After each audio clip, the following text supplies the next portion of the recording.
パイロットはモビルスーツのための部品、プロジェクトペイルライダー進化の系譜。RX80PR ペイルライダーは2014年発売のプレイステーション3用ゲームソフト機動戦士ガンダムサイドストーリーズのシナリオ機動戦士ガンダムガイデンミッシングリンクに登場する機体です。その人気の高さから漫画版機動戦士ガンダムガイデンミッシングリンクや機動戦士ガンダムアグレッサーでは様々な派生機体が登場しています。また2021年1月にはバンダイホビーサイトにてプロジェクトペイルライダーが始動しました。その中でペイルライダーの試作実験機の中でも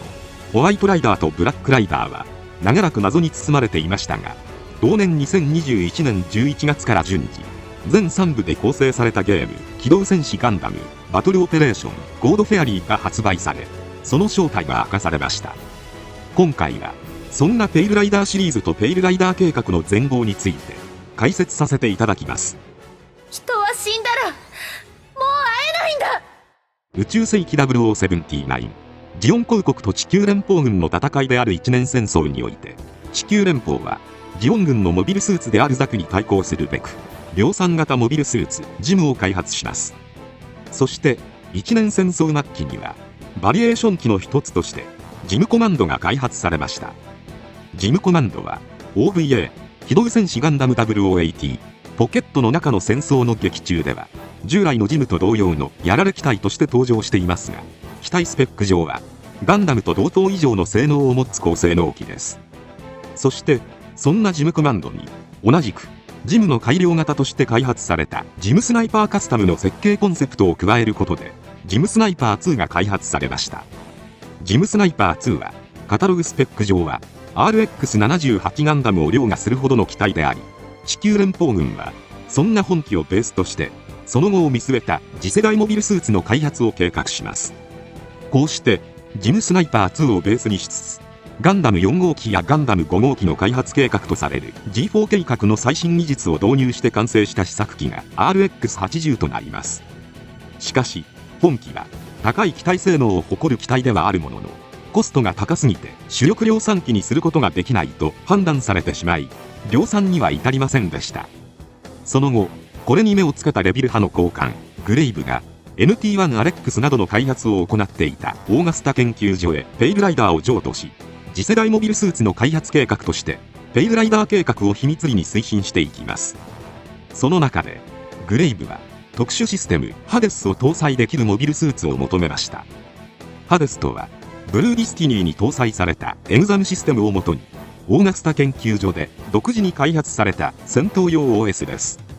モビルスーツのリミッターを強制解放して 100% の機体性能を引き出すと同時に、教育型コンピューターが最適解をパイロットに伝達したり強制的に起動するシステムです。そのため自動的に動くモビルスーツにパイロットが合わせる必要があるので、パイロットには動体視力や反射能力、そして G に耐えられる強靭な肉体、そして痛みや恐怖を和らげられる強靭な精神力が必要となります。そこでグレイブはペイルライダーの開発を進めると同時にハデスに耐えられる強化人間を生み出すため非人道的な研究を進めていきます。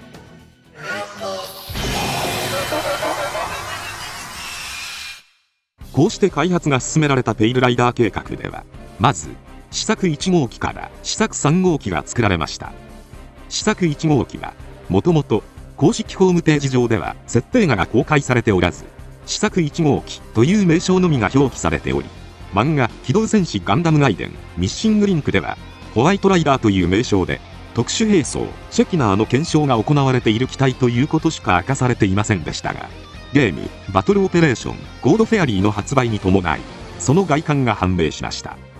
ホワイトライダーに搭載された複合型特殊武装シェキナーは展開してボウガンのような形状に変形することでメガビームランチャーを砲撃可能な兵装で、これは高出力ビーム砲のテストを兼ねています。そのため背部にはジェネレーターを冷却する展開式の大型砲熱板が配置されており、さらに他にビーム兵器を持っておらず腕部のグレネードランチャーやヒート式のレイピアといった実体武器だけが採用されています。またホワイトライダーにはハデスの最初期型となる火器管制補助システムゼウスが搭載されています。まだ小型化できておらずサイコミュ受信機のアンテナの一部が装甲内に収まらなかったため、頭部は王冠をかぶったような形状になりました。本機はゼウスを発動し、制限時間を過ぎると機体が損傷してしまうという欠点がありましたが、ペイルライダーの完成に伴ってテストが終了。北米反攻作戦においてブラックドッグ隊に運用されることとなります。試作2号機はレッドライダーと呼ばれており、漫画機動戦士ガンダムアグレッサーの主役機として登場している機体です。レッドライダーにはリミッター解除におけるパイロットの負荷を検証するという目的があり、リミッター強制解除と一時的な制御を行うべくアレスという試作システムが搭載されています。アレスを発動すると300秒間だけ運動性能を 150% 向上させることが可能ですが、パイロットへ殺人的な負荷がかかる可能性が高いことから、パイロットが死亡した際はリムバと呼ばれる電気ショックの蘇生プログラムが発動するようになっています。武装としてはマシンガンやビームサーベルなどの一般的な武装のほか、重心にヒート剣を装備した 100mm マシンガンや後方一体兵装スバイハンダーを装備しています。レッドライダーはそのパイロットの負荷を検証するという開発目的から、もともとは肉体を強化された戦災孤児が使い捨てのテストパイロットとして登場させられていましたが、主人公チェイス・スカルガードが登場し、戦いを繰り広げていくことになります。ちなみにゲームバトルオペレーション2では、パイロットがとても無事でいられるとは思えないほど高速回転しながら特攻するレッドライダーが見れるようになっていたりします。次に試作3号機です。ゲームコードフェアリーが発売されるまでは全てが謎に包まれていましたが、ブラックライダーという名称や外観が明かされました。試作2号機レッドライダーによってデータ収集が行われ、さらにペイルライダーの基本仕様が固められたことから、ブラックライダーはペイルライダー計画の試作機でありながら、ペイルライダーと直接関係のない特殊装備を施した実験機となります。本機にはテミスと呼ばれる簡易型ハレスの試作品が搭載されており、こちらも一度しか使用できないものの、発動すると機体特性が強化されて格闘性能が向上します。ブラックライダーは頭部に特殊なセンサーユニットを搭載し、高度な電子専用試作戦術ユニットスティールヤードを搭載しており、光学迷彩システムで姿を消すというステルス性が高い機体になっています。ただそのためビーム兵器は装備しておらず、レールキャノンやグレネードランチャーといった実弾射撃兵装やフラッシュグレネード、ビーム撹乱幕弾といった撹乱兵器、そしてヒートダガーやヒートロッドのような近接兵装を装備しています。ブラックライダーもホワイトライダー同様、特殊装備のデータ収集後ブラックドッグ隊に配備されていて、本機のテミスが後の量産検討機となるペイルライダーキャバルリーにつながっていくことになります。こうして3機の試作機の検証を経て、ハデスを搭載したモビルスーツとして完成したのがペイルライダーとなります。コクピット、この空間が私の知る世界のすべてだから。こうして試作機を経て完成したペイルライダーは、ガンダムタイプとジムタイプの中間的な外観を持ちます。ジムスナイパー2をベースに開発が行われたものの、バックパックはガンダム4号機や5号機と同様のものを使用して高性能化が図られています。脚部スラスターはジムスナイパー2のものをベースに高出力化し、さらに脚部側面に増加スラスターユニットを装備していることも特徴的です。ハデス発動時には機体各部の排気口が強制排気により灼熱化するほどの出力を発揮します。またエグザムを模倣しているので、各部センサーも赤く発光します。武装としてはまず頭部バルカン砲やビームサーベルに加え、ガンダム4号機5号機と同様に腕部ビームガンを搭載しています。陸戦用装備としてはジムと同様のマシンガンと脚部に3連ミサイルポッドを装備し、さらに陸戦型ガンダムと同様の 180mm キャノン砲を持っていますが、こちらは砲身が折りたたみ式になっています。宇宙用装備としては空間戦仕様としてガンダム4号機5号機と同じくジャイアントガドリングガンやハイパービームライフルを装備します。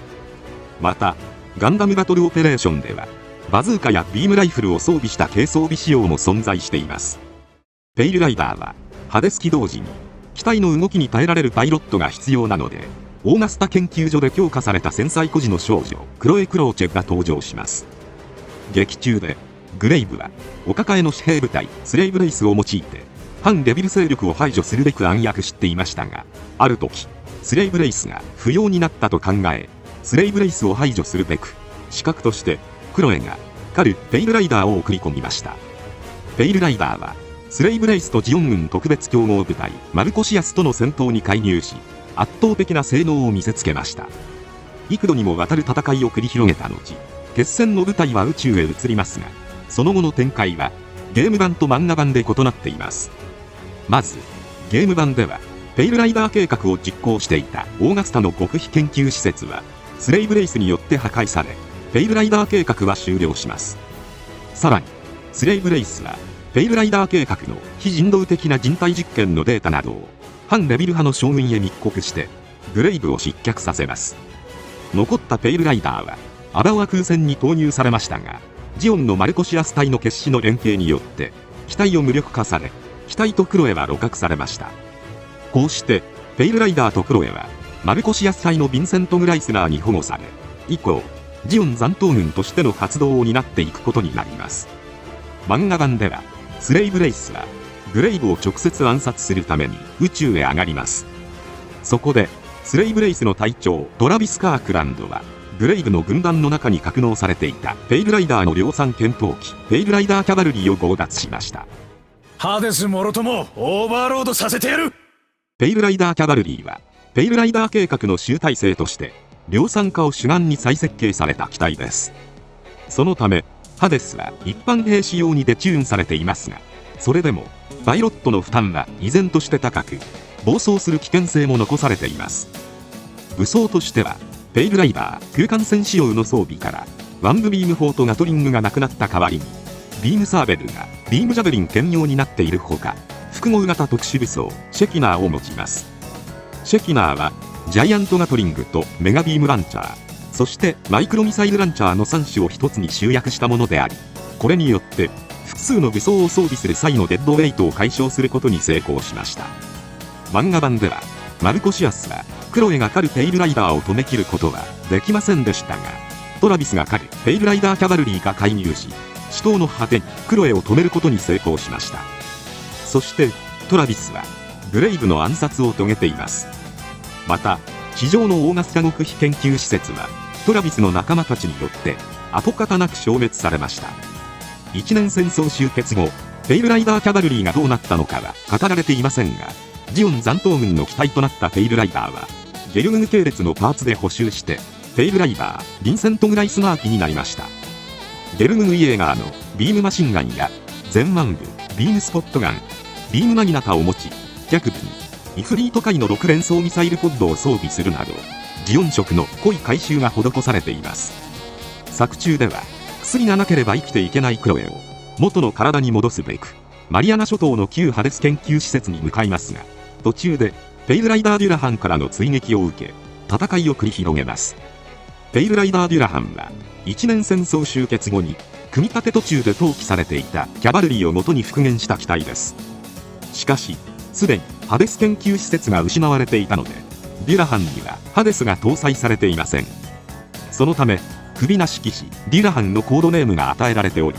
武装面でも、シェキナーではなく、ハイパーバズーカ、ヒートランス、ガーディアンシールドといった他の機体の特殊装備が集約されています。ハデス被験体の生き残りであるフィルデールが登場し、ヴィンセントが登場するペイルライダーと死闘を繰り広げました。ペイルライダー・デュラハンは撃破されましたが、宇宙世紀0084、デュラハンの兄弟機に近代化改修を施した機体ペイルライダー D2 が登場しました。本機はアナハイムラボラトリーログに登場したファーンズカラーのペイルライダーです。